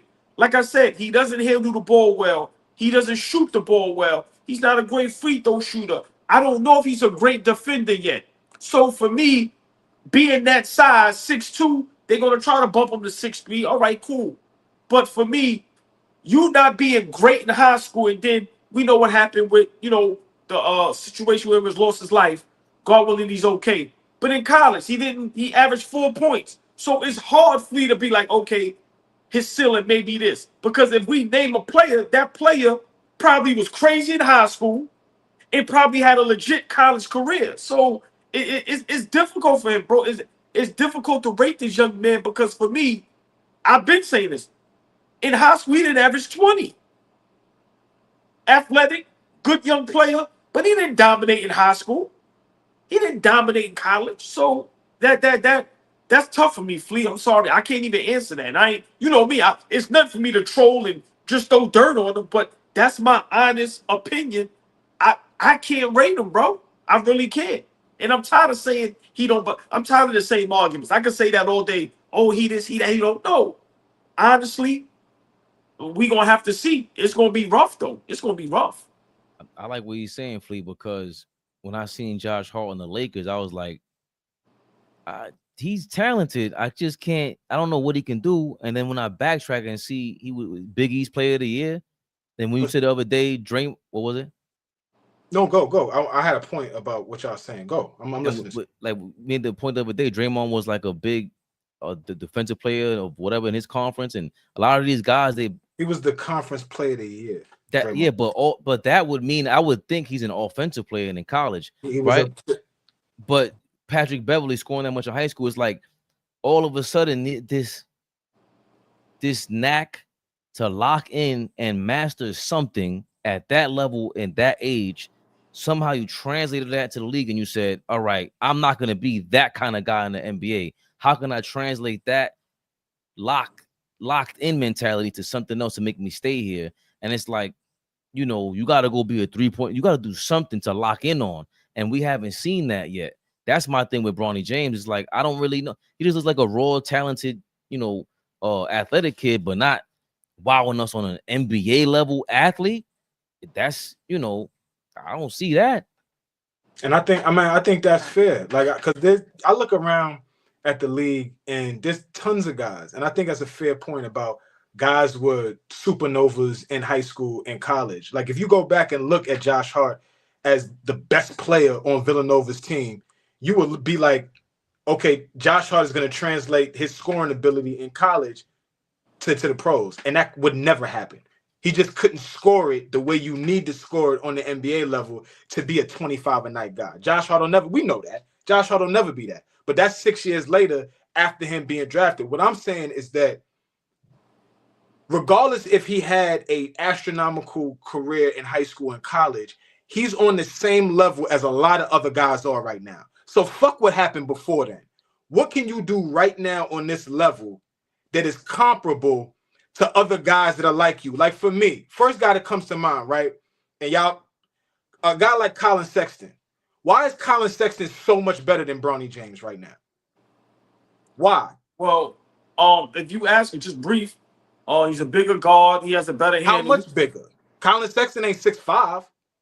Okay, but what is he? 6'3", 6'4"? Maybe. Right. And Bronny might be 6'1". So those pulls 2-3 inches means a lot. But Flea, okay. But he can actually run an offense, and he has a actual hand. I'm just put it like this: if Bronny James can maybe Jose Alvarado, you could be a pest on defense. Why is Jose Alvarado better than Bron James? Like, why do we accept? Hold on. Why do we accept who he is in the NBA, but we couldn't accept whoever Bronny James Jr. is going to become? So, all right. So, just real quick, Fleet. Jose Alvarado wasn't some nice nigga at Georgia Tech, and I don't give a fuck what nobody tell you. He wasn't nice at Christ the King in Queens. He was good. Fleet. He knocks down open shots. He can shoot the three, and he's a pest on defense. I'm just like I said. I'm not advocating for none of these guys. I'm just saying when you ask me, they do something on the court that's good. Besides Bronny being athletic, what else does he do good? But I will say that Jose Alvarado is a great comparison because he's a fringe NBA player. He does not shoot that well. He's doing these little gimmicky plays and like he's not a great defender.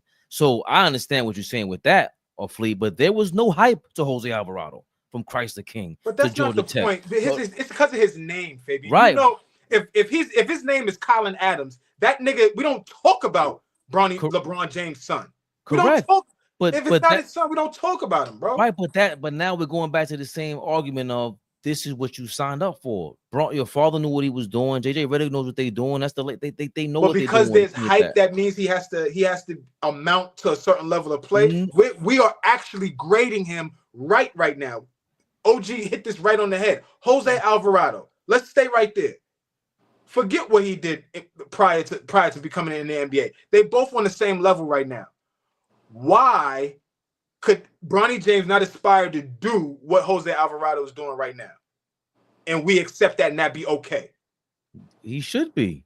Like, so why? How far is he off is what I'm saying. What the fuck? Jose Alvarado ain't no gangbuster. He could get bounced around. But Flea, that's what I'm saying. You're putting him in a proper perspective, in a proper box. This guy compared him to Lou Dort and Davion Mitchell. That's not Jose Alvarado. That's JJ Redick's fault, LeBron's fault, the Lakers' fault. They did that. I didn't put him in any box. But my point is, forget where they put him. It's us three talking right now. So that's why, if I wanted to know what JJ Redick thought about Bronny James, I would go DM him right now because we have the ability to do that. I don't give a fuck about what I'm asking y'all. If he's on this level now, he's made it here, regardless of how he got here. He made it here. We've had a small sample size of what we see from him.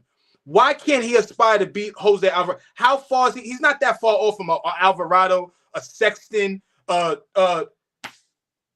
start talking about Kobe White is good. Kobe White can shoot the ball, but how much better? Like I'm just talking about small guards. Yeah, but Sexton and Kobe White's a different level. That's Sexton NBA. is regular weed. No, he's talking about these guys like they good. No, that's at least a 6-man in the NBA, bro. That's Kobe White. It can score 25 a game in the NBA. Cleveland drafted Sexton as a starting point guard and quickly found out he ain't that. And he's bounced around since then. Okay, but you're telling half a story now because what story? Because they also drafted drafted Garland and they traded him for Garland. Bronny James is not going to be. There's not going to be no argument between him and some other point guard in the NBA, bro. If we're comparing him to Jose Alvarado, that's not my point. Your point is why can't we assess him as Jose Alvarado?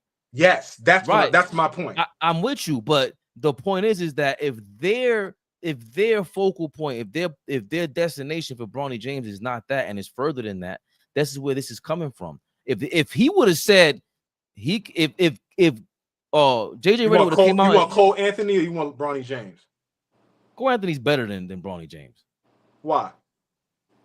Because he can actually get to the basket. Yo, that's not. He can push the ball in transition. You ain't ripping him at half court. None of that. Man, Cole Anthony ain't shit. That's my point.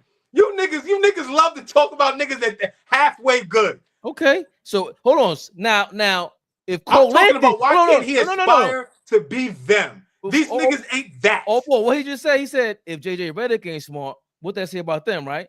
If Cole Anthony ain't shit, what that say about Bronny? What you talking about right now? That's fine. What you talking about right now? Yeah, that's fine. Yeah.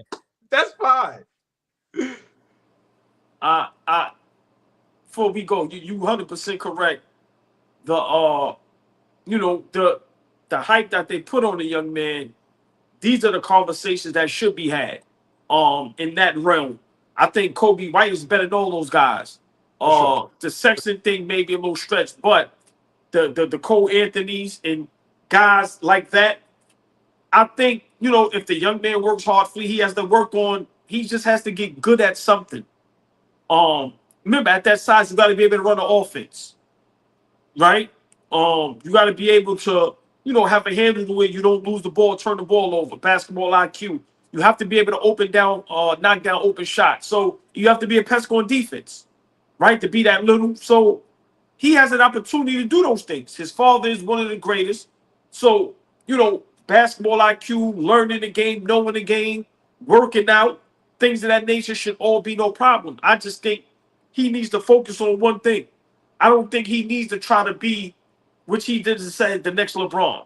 Maybe focus on being a great defender or a great knockdown shooter or a great guy that can slash and get to the basket. I think he needs to focus on one thing and maybe everything else will fall in place. But you're 100% correct. Those are the guys that he needs to maybe look at. Because everybody else, let's just be realistic. And Fleet, to me, I disagree. I think who you were in high school and college does play a part. The reason why the young man gets a lot of flack, because remember, Fleet, this is my argument forever. If you take the name away and you just put, how they put they put a blank picture and you just put their numbers in high school, their numbers in college, he wouldn't be drafted. Those other guys might be drafted if this going. They average 30 in high school. They average 15 in college. They went to this. They did this. The accolades was this. So I think, I'm not going to say he has a long way to go, but you're 100% correct. Could he be a Cole Anthony? I think he could be, but he has to want to be that, and that's what he has to strive for. All that other shit, he might have to let that go. But that's your man's in him. They don't have to let that go, bro. They don't have to let him go, Flea.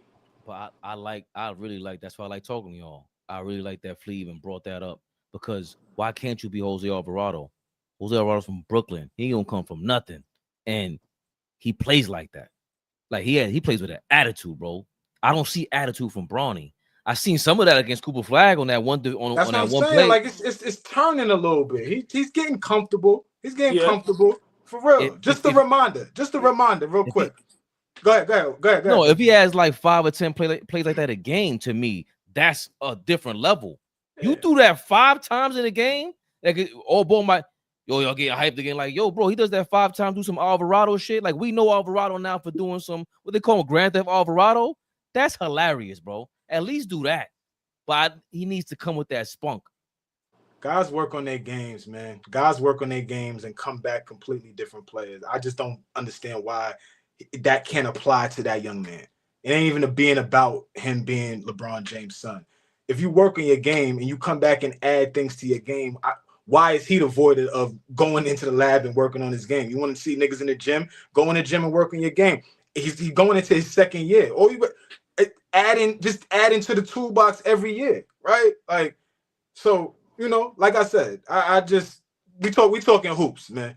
Now I want to talk to y'all niggas. And just a reminder, I don't want to talk to none of you niggas. But that none Fleet, of you that niggas, but except just my brothers. I don't want to talk to none of you niggas. But just real quick, that to me, that was like one of the best Bronny James conversations, because it was honest and it was real. It's like I said, I think he needs to get out of LA, get from up under his father, and get from up under JJ Redick, and then I think he will prosper. I think that was the wrong thing.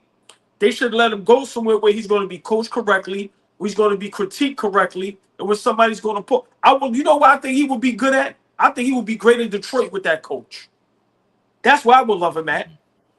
I would love him over there because they're going to hold him accountable and they're going to make him a better basketball player. Yep. Where he's at now, bruh, listen, he needs to go somewhere else. Pop Dukes, I got kids. It's hard to let him go. I get it. But you got to let him go, bro.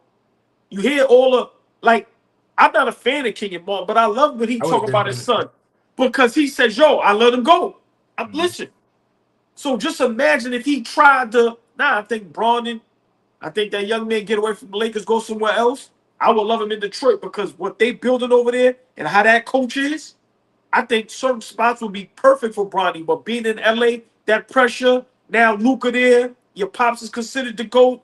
JJ Redick is a social media star. It's too much where you're not even really focusing on basketball. He needs to be somewhere where he's focused on basketball, and then I think he'll have an even better shot, of sticking in the NBA. It's like it's twofold, right? It's like you want to bring your son into the spot, have him comfortable, right? Lay the red carpet out, make things as much comfortable as possible so that maybe he does flourish, right? But then the other side of it is like you may need to just throw you know how they throw babies in the water and you let them swim. Like you may need to do that and just let him go swim, let him go flourish, let him go build his own relationships in the NBA. Let him go find his own mentorship and guys that, you know, just bring him under the wing and say, yo, this is what we do in the league. I know you've been watching your daddy for 20 years, but you in a different NBA. This ain't his NBA no more. This is us now. So I totally agree with you. I think you spot on with that. LeBron Raymond James, my fellow Dominican compadre, you need to go holla at Flea because he just changed everything about your son in a matter of 30 seconds. That way he can build his confidence up all ball just by emulating Jose Alvarado. It sounds funny at first, but what if you build your confidence up with a little niche like that? A little niche where you make a mark in the league. Like Jose Alvarado really has a niche in the game. Out of all these hundreds of players in the league, I just think what Flea said was genius, bro. And you mentioned Detroit. We'll get to that in a second because shout out to Rico. What up, Rico? From the East Side. He said, OG, do you have the NY on top of your braids like Josh Hart? Good shit, Rico. Good shit, Rico. Rico, not yet. Not yet. That was good. That's not there yet. That was good, Rico. I like that. That was here not long enough yet. Not yet though. I'm gonna give that a shot. Bet that. Speaking of NY, them Knicks. You heard Knicks? You know what that means. Knicks rehab. Yeah, y'all.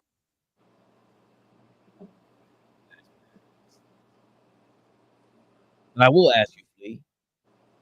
Glad you went mute when you tried to bully me. But go ahead.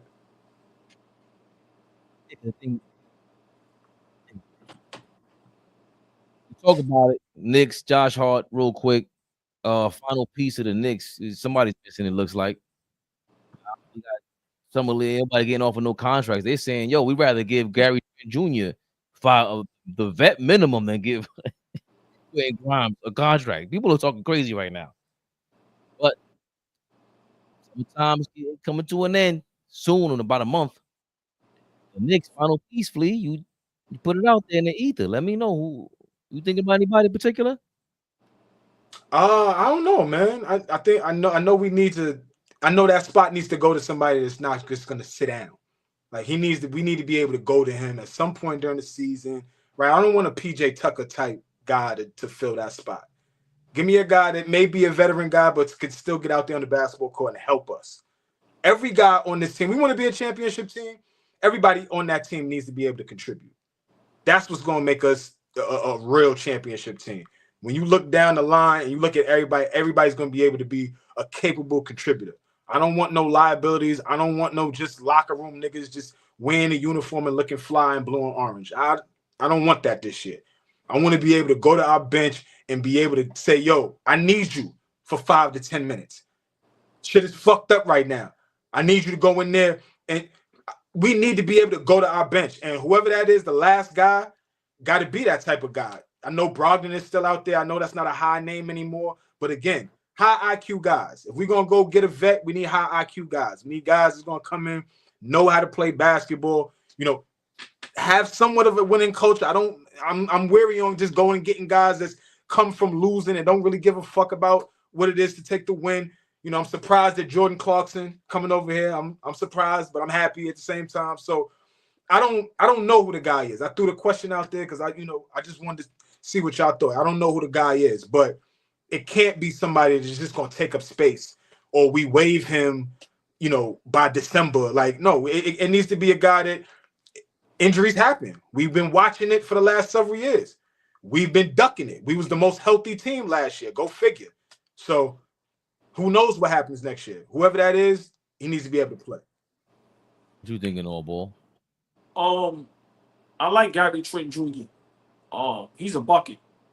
So I always advocated for Brogdon 2 years ago. He's a big guard. He can guard 1 through 3. So to me, I think that's a great pickup. If we can get Brogdon, like I said, I think we need more ball handlers. Flea is correct. 1 through 10 nowadays, everybody has to, play their part. But we need more ball handlers. So whoever it is, guys like Gary Trent Jr., Brogdon, they can actually handle the ball.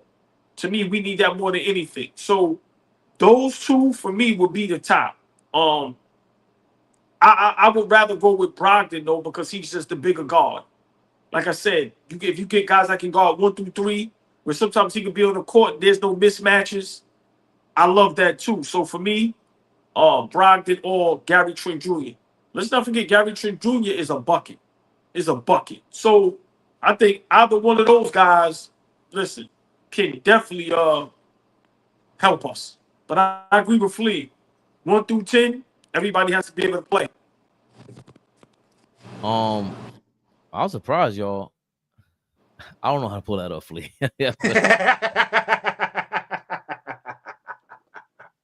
What is that? Is that James Harden? He doing the all ball. He doing the all ball. Yeah, hold on. Is there a link to that? There's not. I just saw it. Somebody sent it to me. I wanted the people to see it. I got it. I guess in the chat. Nigga got the butt naked. I think I'm gonna surprise y'all, especially all ball.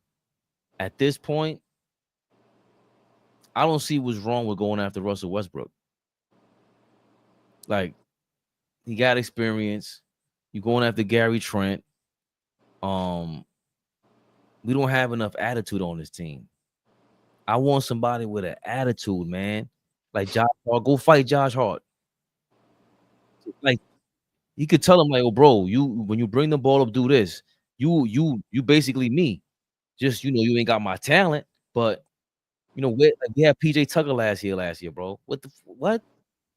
PJ Tucker's 100 years old. That was crazy. When did he play? And we need guards on this team with Mike Brown. We're gonna need guys that can handle the rock if we're gonna play at this speed. And Russell Westbrook can play still at a good speed. I never thought I'd say that, but I don't need him to play 30 minutes a game. But he's proven throughout his career that he has these magical runs out of nowhere, and he's meaningful. Yeah, he blew the end of a game, whatever it was against with the Nuggets against the OKC Thunder, the champions. I don't want him in there in crunch time. Mike Brown has to control that. We think we would love to see Jalen Brunson to handle the ball at the end of a game, but that's the guy comes to Michael Brogdon. I like his skill set, but I don't know what to think of him personality. When is he the last time he elevated a team? The Trailblazers are gonna be the same hounds with or without him. What Boston got rid of him? When has he made this impact?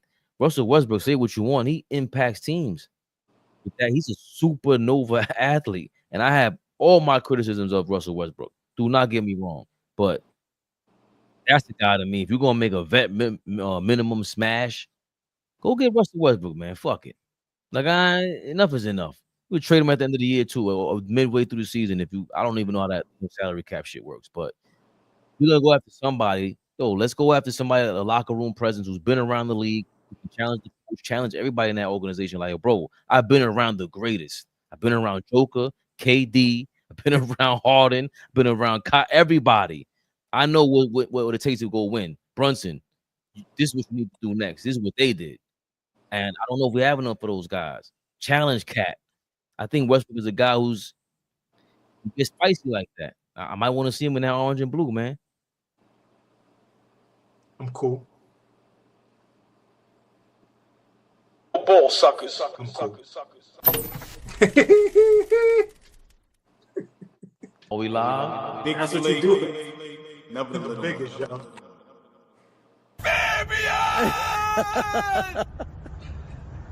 Nigga said when you say that name, you he that shit right in the trash. Knicks rehab. Knicks rehab, yo. I was trying my best in real time to come up with a fucking last piece of the Knicks. That's what I came up with, damn it. That was on the fly. Going on over to Cowtown like you are. Finish up your ride through LA, through Cali. He done played for every Cali team in California, right? Clippers, Lakers. Go to the Kings. Shout out to FYI Sports. We just said Malik Beasley. Don't be saying that name around here. Shout out to Malik Beasley and Marcus Morris and these dudes out here ripping and running. Hey, what's my man Terry Rozier? Shout out to you, man. Malik come from money too. That's bullshit. He come from money acting stupid. Yo, we out of here, man. We from Queens, man. Listen, man. People come from money and they still try to take more money. That's just what it is. Hey, man. Say, man. Tuesday, FYI Sports, shout out to y'all. Good night. La Turia in the building. Darlene, all the ladies. A lot of ladies in the building today. Appreciate that.